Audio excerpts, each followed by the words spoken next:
ప్రతి ఒక్క అంశం మీద ఈరోజు ప్రజల కోసం పనిచేస్తూ ఈరోజు వాళ్ళ సంక్షేమం కోసం ఈ ప్రభుత్వం కానీ ఈరోజు టీఆర్ఎస్ పార్టీ నాయకులు కానీ అందరు వారి మధ్య ఉండి ఈరోజు పనిచేస్తూ ఉన్నాం. ఏదైనా ఎలిగేషన్స్ ఉంటే నేను ఓపెన్గా నేను సిద్ధంగా ఉన్నా. ఈ 4.5 సంవత్సరాల్లో ఏ కరప్షన్ కానీ ఏదైనా నా మీద ఏదైనా అపోహలు సృష్టిస్తే నాకు డైరెక్ట్ మాట్లాడండి, నేను ప్రతి దానికి జవాబు ఇవ్వడానికి నేను సిద్ధంగా ఉన్నా. ఇంకోటి, రేవంత్ రెడ్డి గారు నిన్న మైనార్టీలకు అవమానం చేసిండు, నేను ఖబర్దార్ చేస్తున్నా ఆయనకు. ఇంకోసారి ఇట్లా చేస్తామంటే నీ కాలు చేతులు ఇరగట్టి నేను పంపిస్తాం.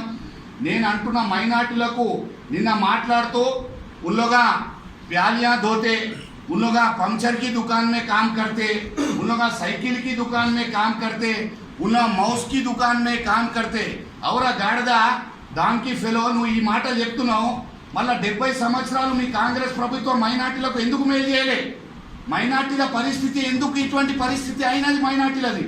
మైనార్టీలకు ఎవరు కూడా పట్టించుకోలేని అని అయింది.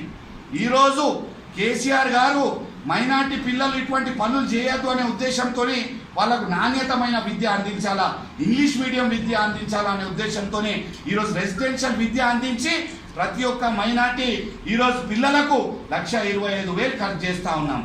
ఈరోజు మీరు చేసింది ఏమున్నది? 70 సంవత్సరాలలో ఏం చేసిండ్రు? మీరు చేసింది ఓన్లీ దంగల్ ఫసాదా, ఓన్లీ మన మైనార్టీలకు ఓట్ బ్యాంక్ లెక్క యూజ్ చేసుకున్నారు కానీ వారి యొక్క సంక్షేమం కోసం ఏం కూడా చేయలేదు. మొత్తం ఇండియాలో ఎక్కడైనా గొడవలు జరిగితే అది కాంగ్రెస్ హయాంలో జరిగినాయి. హైదరాబాద్లో గొడవలు జరిగితే ఈరోజు కాంగ్రెస్ హయాంలో జరిగినాయి. 4.5 సంవత్సరాలలో TRS party law and order బోధన చూసుకొని హైదరాబాద్ చూసుకోండి, ఎక్కడైనా చిన్న ఇబ్బంది కలిగిందా ఒక్కసారి మీరు అందరు ఆలోచించారు. ఏంటండి, వీడియో నచ్చిందా?